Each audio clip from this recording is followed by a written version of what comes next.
Are you tired of feeling like life has no real purpose? Like you're just going through the motions, stuck in a cycle of boredom and despair? Nietzsche saw this coming long before any of us did, and he didn't just complain about it, he offered a cure. In this video, we'll explore Nietzsche's radical solution to the meaningless life, and why his ideas are more relevant than ever. What if the key to finding real meaning lies in embracing chaos, unpredictability, and even suffering? What if the cure to feeling lost is to stop waiting for answers and start creating your own meaning? This video will challenge everything you think you know about purpose and personal power, showing you how to take control and live authentically. By the end of this video, you'll have a roadmap for turning your life into a masterpiece of your own making. Ready to break free from the shackles of modern nihilism? Stay with me, because this is where your journey to true freedom begins. We live in an age where everything seems to be changing, but there's one thing that feels strangely absent: meaning. It's as if the world is moving at a rapid pace, yet we find ourselves drifting in a void, unable to grasp what truly matters. This is the existential crisis Nietzsche observed, and it's not just a philosophical musing. It's a real, palpable feeling that many people struggle with daily. When religion, traditional values, and cultural structures begin to collapse, what's left? A void, an emptiness. And in this emptiness, people are left to either drown in confusion or seek their own path, often unsure of how to even begin. Take a moment to think about your own life. How many times have you asked yourself, what's the point of all this? Whether it's work, relationships, or the daily grind, the question lingers, and yet, it often goes unanswered. We've been taught to chase external markers of success, money, status, approval, but they never seem to bring the satisfaction we expect. It's like trying to fill a bottomless pit. No matter how much we throw into it, the void remains silent and cold. This is the reality Nietzsche saw taking shape in the modern world, a crisis of meaning. And it's not something abstract. It's the struggle you face every time you question your purpose. This void isn't just theoretical, it's psychological. The absence of meaning leads to anxiety, depression, and a deep sense of disconnection from ourselves and others. People feel like they're merely going through the motions, living lives dictated by external forces instead of their own desires or values. The world, instead of offering clarity, has become a blur of distractions. Social media, consumer culture, and endless entertainment are all designed to keep us from confronting this fundamental emptiness. But as Nietzsche points out, these distractions aren't solutions. They're just a way to numb the pain, to keep us from facing the deeper issue, the absence of a meaningful framework to live by. Now, if this all sounds bleak, that's because it is. Nietzsche didn't sugarcoat things. He didn't offer simple answers or false hopes. He recognized the void and acknowledged its devastating impact on the human psyche. But here's where it gets interesting. Nietzsche didn't just point to the problem, he pointed to a way out. The answer, however, isn't easy, and it requires us to look inward, to confront the very things that we've been avoiding. This is where Nietzsche's radical ideas come into play. To overcome this crisis, we must be willing to embrace the discomfort of the unknown and the power of creating meaning for ourselves. So how do we move forward from this nihilistic void? The first step is accepting that we're living in a world where the old sources of meaning no longer hold the power they once did. Religion, culture, and tradition no longer provide us with simple answers, and in a sense, this leaves us free, but it also leaves us vulnerable. It's like being cast adrift on a vast ocean with no map. But Nietzsche's philosophy isn't about sinking into despair. It's about understanding that, in this absence of meaning, there's an opportunity to take control. The question now becomes, how do we fill that void? This sets the stage for what Nietzsche believes is the solution: the will to power. It's not just about surviving in a meaningless world. It's about mastering it. It's about creating our own meaning, standing firm against the chaos, and shaping our own destiny. This idea leads us to the next critical step in Nietzsche's cure for the meaningless life, his diagnosis of the death of God and how it gave rise to nihilism. Let's dive into that next. You've probably heard it before, the famous declaration, "God is dead." It's one of those phrases that sounds shocking at first, but what does it really mean? Nietzsche wasn't talking about the literal death of a deity, but about something far more profound. He was observing the collapse of a worldview that had anchored society for centuries. Once, belief in God provided a clear path to meaning, purpose, and morality. But as the modern world progressed, that belief began to erode, leaving people unmoored. So when Nietzsche said God is dead, he was pointing out that the moral and existential structure many relied on had crumbled. The The question was, what happens when that structure falls? The fallout from this death is nihilism. With no divine lawgiver or cosmic order to ground them, people find themselves lost in a sea of uncertainty. Without God, everything becomes optional. There's no universal meaning anymore, no higher purpose to guide our choices or explain the world's suffering. This wasn't just an intellectual observation for Nietzsche, it was an urgent warning. In the wake of this loss, people are at risk of succumbing to despair. They see the world as meaningless and themselves as mere specks in an indifferent universe. Nietzsche recognized that, without something to replace the old system of meaning, many would spiral into an overwhelming sense of hopelessness. And let's be honest, doesn't it sometimes feel like we're living in that void right now? Think about it. How many times have you found yourself questioning the purpose behind your daily routine, your job, your relationships? In the absence of God, many turn to things like wealth, status, or success to fill the void. But even those things seem hollow when we're left asking, is this really all there is? Nietzsche saw this struggle firsthand in his time, and he knew that it wasn't just a passing phase. This was the beginning of a profound shift in human consciousness. People were no longer able to rely on religious or cultural systems to give them answers. And as they searched for meaning, they were left to confront their own internal chaos and contradictions. In many ways, this death was liberating. Without a higher power watching over us, we were free to create our own values and shape our lives as we saw fit. But this freedom came with a heavy price, the burden of responsibility. If life was no longer dictated by a divine plan, then it was up to each individual to create meaning. And here's where the problem becomes more complex. It's one thing to be freed from external rules, but it's another to confront the overwhelming pressure of having to invent a new system of meaning entirely on your own. That's where nihilism creeps in. The absence of any clear guide can make people feel small, lost, and utterly powerless. But instead of wallowing in this void, Nietzsche saw it as an opportunity, albeit a dangerous one. He believed that humanity had a choice in how it responded to the death of God. You could either succumb to nihilism and embrace despair, or you could seize the opportunity to create new values, to transcend the old world and give birth to something entirely new. The problem wasn't the absence of meaning. It was the inability to face the terrifying responsibility of creating meaning in a world that no longer handed it to us. That's the heart of Nietzsche's diagnosis. The real challenge lies in our response to the void, in our willingness to embrace this uncomfortable freedom. So, how does that play out in your life? Do you feel the weight of this existential void yourself? Or are you seeking comfort in distractions that never seem to truly satisfy? Nietzsche's philosophy demands we look at this void head-on, acknowledge it, and most importantly, recognize that we're responsible for filling it. The death of God isn't just a concept. It's a reality many of us face every day. The question is, what will we do with it? This leads us to Nietzsche's bold solution, the will to power. But before we dive into that, ask yourself, can you really handle the freedom that comes with creating your own meaning? Or are you still trying to find someone or something to give you the answers? Let's explore that next. Have you ever felt trapped in a world that seems devoid of meaning?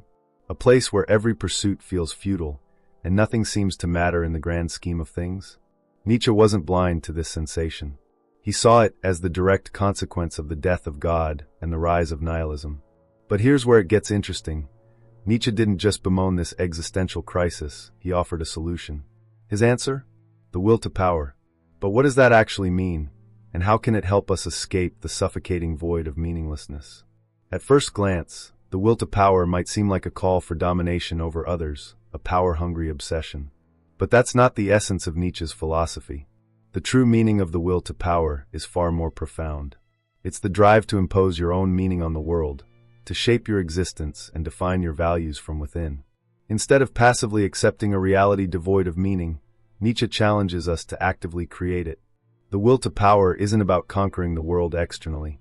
It's about conquering your inner chaos and constructing your own purpose. It's a form of radical self-empowerment that goes beyond the surface level of power dynamics. But here's the question. Are you capable of embracing that power? It's easy to say you want to create your own meaning, but in practice, it's a much tougher task. It means confronting your deepest fears and doubts. It means rejecting the comforting illusions that others impose on you, whether it's society's expectations, your family's desires, or even your own preconceived notions of what your life should be.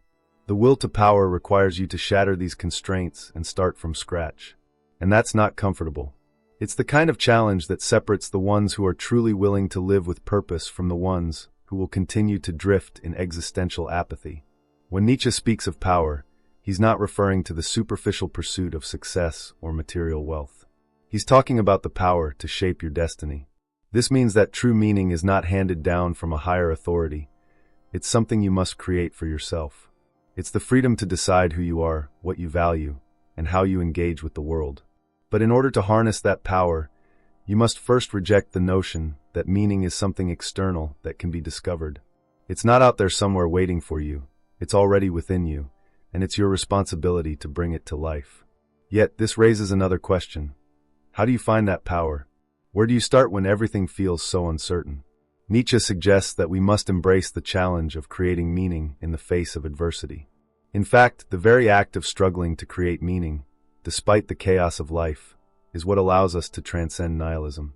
The will to power is a dynamic force. It's not something you simply possess, it's something you become. And this transformation is never easy. It demands that you face life's difficulties head-on, that you rise above the temptation to avoid struggle in favor of comfort. So, what are you doing right now to cultivate that inner power? Are you passively waiting for meaning to show up, or are you actively creating it in your life?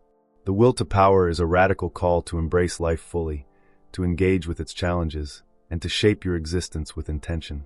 But here's the truth, it won't happen overnight. It's a lifelong process of creating, questioning, and evolving. And it's only through this process that we can overcome nihilism. The key is not in avoiding the void, it's in filling it with your own essence. What if the answer to our existential crisis isn't found in the past or the future, but in becoming something radically new? Nietzsche's vision of the Upper Mench, or Overman, challenges everything we know about what it means to live a meaningful life. The Upper Mensch isn't someone who merely follows the rules or conforms to society's expectations. It's the individual who creates their own path, who defines their own values, and who rises above the mediocrity of the masses. But how many of us are truly ready to step into that role? Consider for a moment, how many people do you know who are genuinely living their own lives, free from the chains of social norms and external pressures? Most are trapped in the monotony of routine, responding to life rather than shaping it. The Upper Mensch does not merely survive, they thrive by embracing the challenge of life itself. This individual doesn't wait for meaning to come. They seize it by constantly evolving and overcoming the limitations of their current self. But here's the real question. Are you willing to become the person who creates their own meaning, no matter how much it goes against the grain? The Upper Mensch isn't a fantasy figure or an unattainable ideal. Nietzsche was speaking directly to us, urging us to break free from the comfort of living according to other people's rules. The Upper Mensch represents the ultimate expression of personal freedom. Freedom not just from external authorities, but from the inner limitations we place on ourselves. The individual who chooses to live authentically is one who embraces struggle, transformation, and the rejection of comfort. And let's face it, that's not an easy choice. How many times have you chosen the path of least resistance instead of facing the harder, more rewarding road? Yet, there's a dark truth here. The Upper Mensch represents a radical departure from the herd mentality. It's not about fitting in. It's about standing out, challenging the status quo, and living with a sense of purpose that is deeply personal. But this is uncomfortable, isn't it?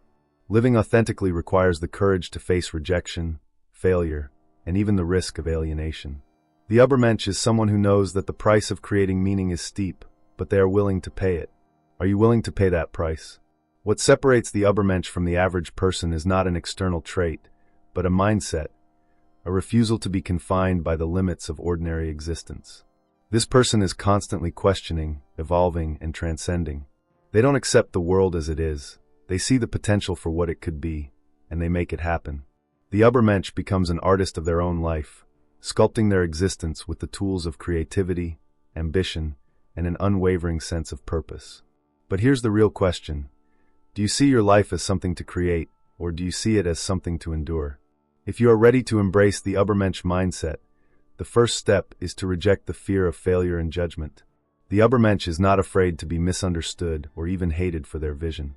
They are driven by a powerful internal force that keeps them moving forward, even in the face of adversity. But you can't be the Upper Mensch if you're constantly seeking validation from others. You must become your own authority, your own creator. It's time to step up, to evolve, and to carve your own path, no matter how lonely or difficult it may seem. In the end, Nietzsche's call to become the Upper Mench is not a suggestion, it's a challenge. Will you continue to live according to the rules imposed on you, or will you rise to the occasion and create your own meaning? The choice is yours. And once you make that choice, you will have to live with the consequences, both the rewards and the sacrifices. But here's the truth. Only by fully committing to the journey of becoming can you truly transcend the meaningless void and step into a life of true purpose. Imagine living your life again and again, exactly the same way for eternity. Every choice you make, every mistake, every triumph, every heartbreak, replayed over and over forever. Nietzsche's concept of eternal recurrence is one of the most provocative and unsettling thought experiments ever proposed. It's a challenge, a litmus test. If you had to live your life endlessly, would you choose to live it as you have so far? Or would you desperately wish to change the script? But this isn't just about the fear of being stuck in an infinite loop. Nietzsche didn't propose eternal recurrence to create dread. Rather, he used it to force us to confront what truly matters. If you had to relive your entire life, how much of it would you actually want to repeat? How many of us are truly living in a way that would make us proud to live the same life forever? Or do we waste time in the pursuit of distractions, superficial goals, and empty pleasures, all the while avoiding the deeper questions about what makes life truly meaningful? This thought experiment exposes the most uncomfortable truth. Eternal recurrence challenges you to evaluate the authenticity of your existence. The answer isn't just about what you want in this moment. It's about what you can stand to live over and over again. Do you accept your past decisions, or do they haunt you? Would you embrace every moment if you knew it would repeat forever, or would the weight of repetition crush you under its heaviness? This is a question not just of fate, but of your ability to create a life that you can choose to live forever. What would it mean to live as if every moment were eternal? How would you carry yourself differently if you knew that each action, no matter how small, had infinite significance? Nietzsche's eternal recurrence isn't just a call to think about life differently. It's a command to live with the highest form of responsibility. It forces you to become radically intentional about your choices, knowing that whatever you choose today will echo throughout eternity. But can you handle that weight? How many of us live in fear of the responsibility of creating such a life, and instead fall into patterns of comfort and evasion? What if you refuse to accept the idea of eternal recurrence? Many people would immediately reject it, because the idea of living the same life without end sounds like a curse. But Nietzsche's challenge lies in this rejection. To deny the possibility of eternal recurrence is to deny your own power to create meaning. The power to embrace your life as it is right now, with all its flaws, failures, and fleeting joys. This is the key. Eternal recurrence forces us to ask, can you love your life so much that you would choose to live it forever, exactly as it is? Ultimately, Nietzsche's eternal recurrence is not an abstract thought experiment. It's a revolutionary way of engaging with life.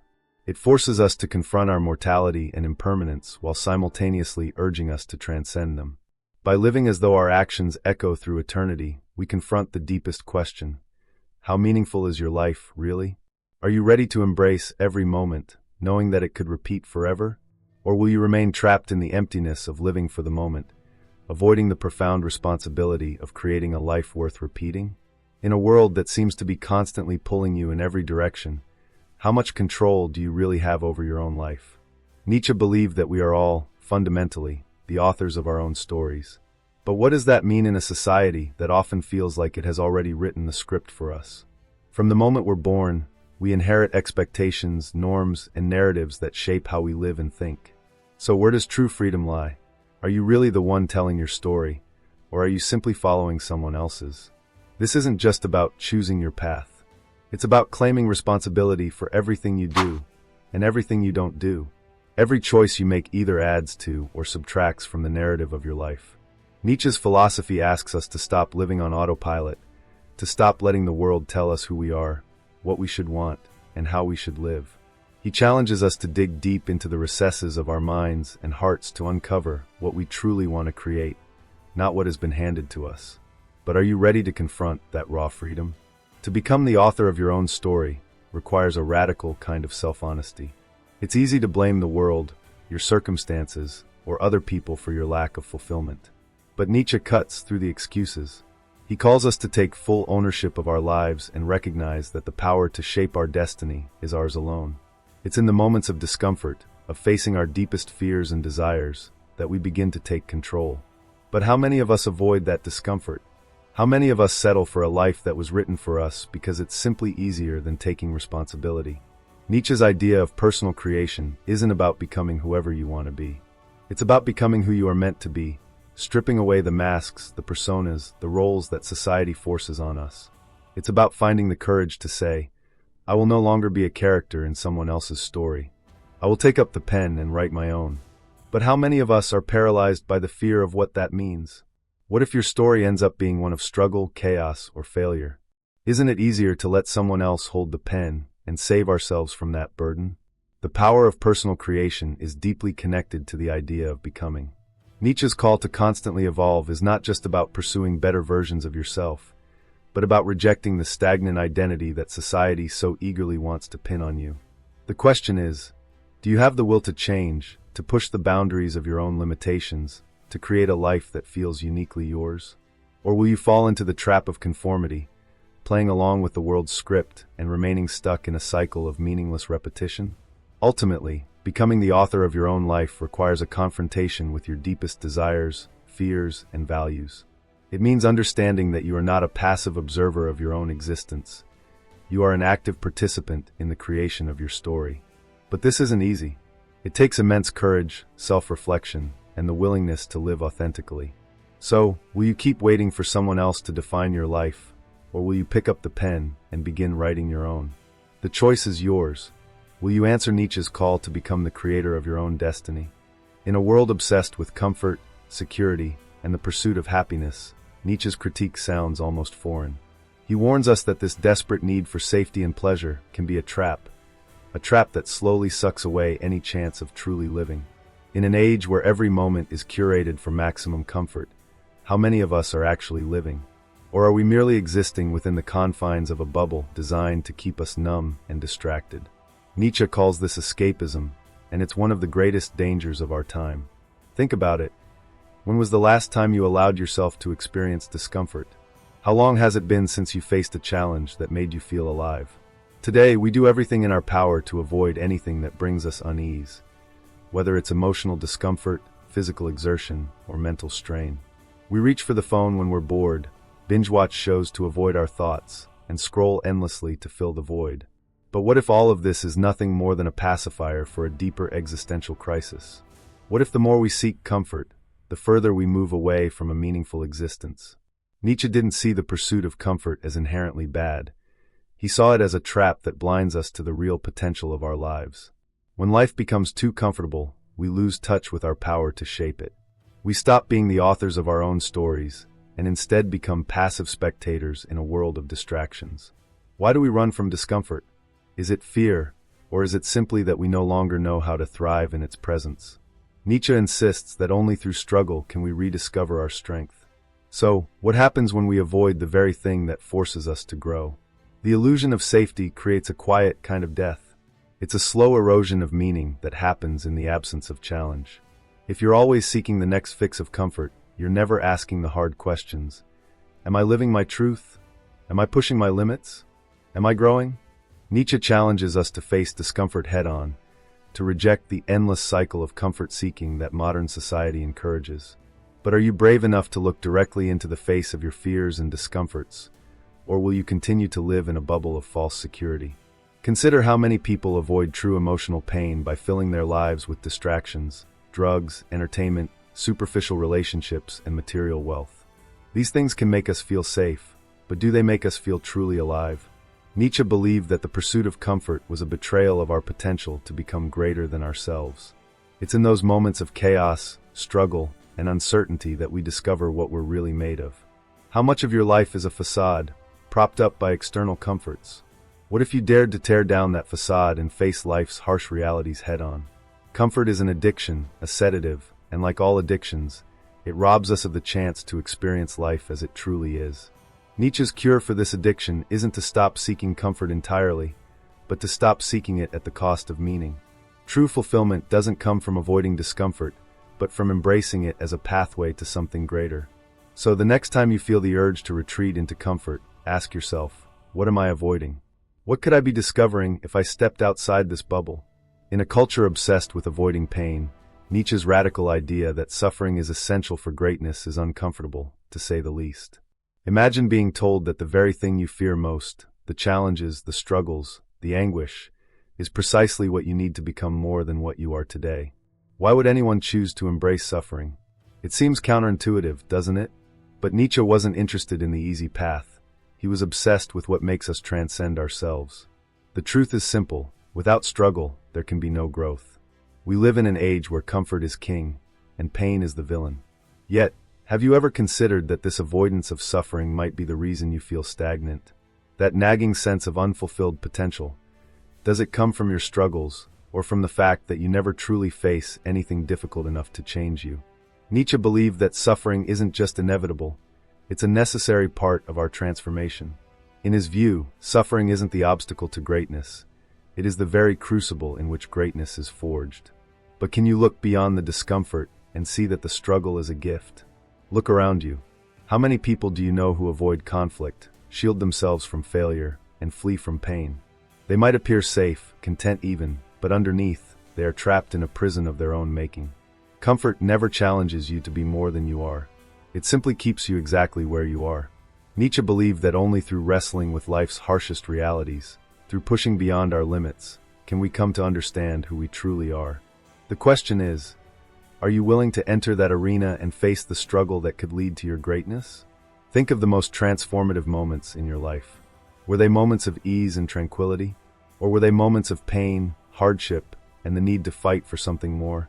Nietzsche understood that we find our deepest purpose not in avoiding pain, but in enduring it. Every battle, every sacrifice, becomes a stepping stone to something larger than ourselves. How many people do you know who are living in their full potential? It's likely that their lives have been defined not by avoiding suffering, but by embracing it. Why are you so hesitant to do the same? Suffering, in Nietzsche's view, is more than just an external challenge. It is a psychological and existential force that reveals the truth of who we are. It strips away the layers of pretense, the false beliefs, and the superficial comforts we use to shield ourselves. When we face suffering directly, we begin to understand what really matters, and that is where meaning is born.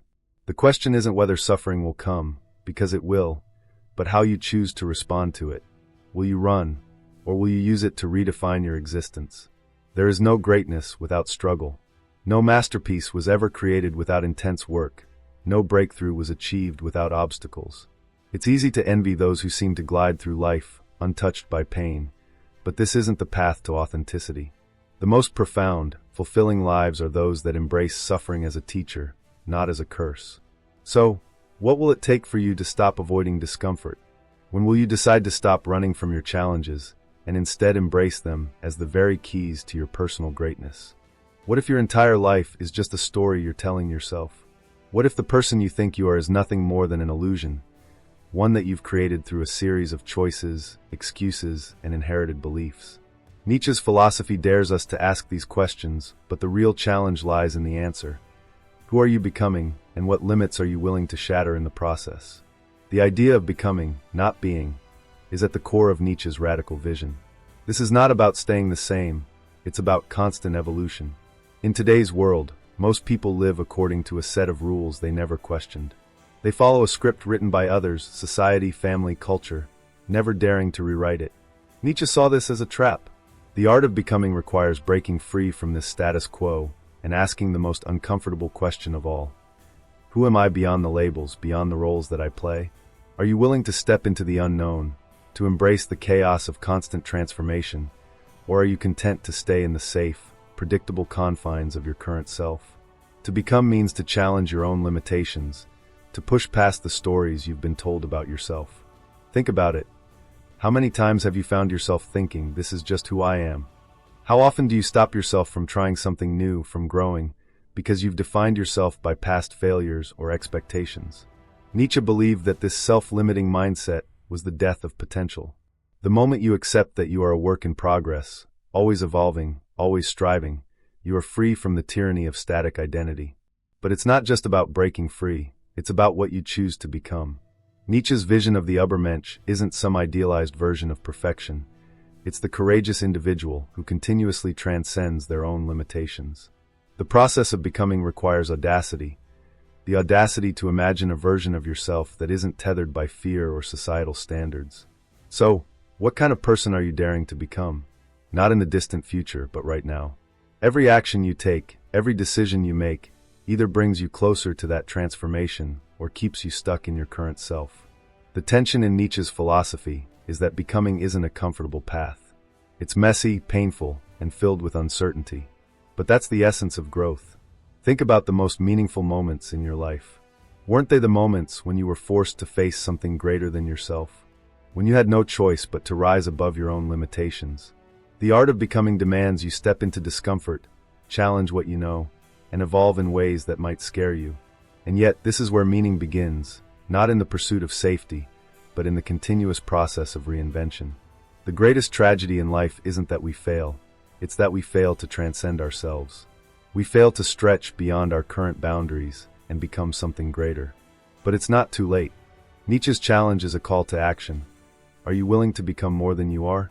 Will you embrace the uncertainty, the struggle, and the relentless drive to evolve? Or will you settle for staying the same, stuck in the illusion of who you think you are? The art of becoming isn't about finding a final destination. It's about the courage to keep moving forward, constantly pushing the limits of your own existence. The real question is, what are you waiting for? It's easy to live a life where you simply go through the motions, where everything is set, predictable, and safe. But what if this isn't truly living? Nietzsche's philosophy isn't just a critique of society or a theory to ponder.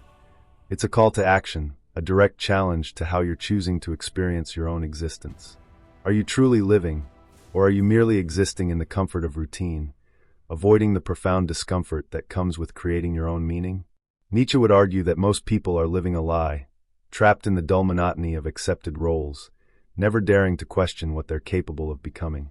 So here's the question: will you confront the nihilistic void with courage, or will you let it consume you? Nietzsche's radical cure isn't for the faint-hearted. It demands that you reject the easy path, the one where you follow the crowd, adopt the default purpose given to you by society, and settle for a life that lacks depth. Instead, Nietzsche calls you to rise up, to accept the weight of creating meaning in a world that offers none. It's a lonely path, but one that leads to the most profound of all rewards, the ability to shape your destiny with your own hands. Imagine if you could look at your life and know, without a doubt, that every decision you made was aligned with your deepest values, not what others expected of you. Nietzsche urges you to take up the responsibility of shaping your own narrative, to be the author of your life. It's a terrifying thought, isn't it? The burden of freedom, the constant challenge of transcending your own limitations. And yet, this is where the real power lies. This is where you break free from the illusion of a meaningless life and create something real, something that is yours and yours alone. But Nietzsche doesn't promise an easy road. There will be suffering, hardship, and moments when you'll doubt your choices. Yet, as he often emphasized, it is through struggle that we find meaning. Every time you choose to rise above a limitation, to face a challenge head-on, you are building your own meaning in a world that doesn't offer it to you. The pain you face in that process isn't something to avoid. It's the crucible through which you forge your true self. The very struggles you wish to escape may be the key to unlocking your deepest potential. Now, here's where it gets real. Nietzsche doesn't wait for you to be ready. He doesn't give you permission to take the leap. He simply asks, are you willing to become the Upper Mensch, the person who dares to live authentically and powerfully? Are you ready to face the terror of eternal recurrence, knowing that your life, as it is now, may not be worth repeating? The question isn't just philosophical, it's existential. It's about the life you are living right now. Will you rise to the challenge and embrace the responsibility of meaning creation, or will you sink into the despair of nihilism, surrendering to the meaningless void? Nietzsche's radical cure is not a comfort. It's a call to fight for your own meaning, to transcend the limits imposed upon you, and to face the darkness within yourself. The question you need to answer is this: will you accept the challenge, or will you allow the hollow existence of nihilism to swallow you whole? The choice is yours. The time is now. If you haven't already, hit that subscribe button and drop a comment below. I want to know your thoughts on Nietzsche's cure for the meaningless life. Are you ready to rise to the challenge? As we come to the end of this journey, Nietzsche's radical cure isn't just philosophy, it's a call to action. He challenges you to embrace the void, face the chaos, and create your own meaning in this fractured world. But here's the question: will you accept it? Are you willing to let go of comfort, break free from the chains of societal expectation, and live authentically? Or will you remain trapped in the cycle of nihilism, forever searching for meaning but never truly finding it? Nietzsche's cure is not easy, and it's not meant to be. It's a battle. But the alternative? A life of quiet despair, of passive existence, of never truly living. The choice is yours. So, I leave you with this. Will you stand up and answer the call to create your own meaning, or will you allow the void to consume you? This is the essence of Nietzsche's radical cure. The question now is, what will you do with it?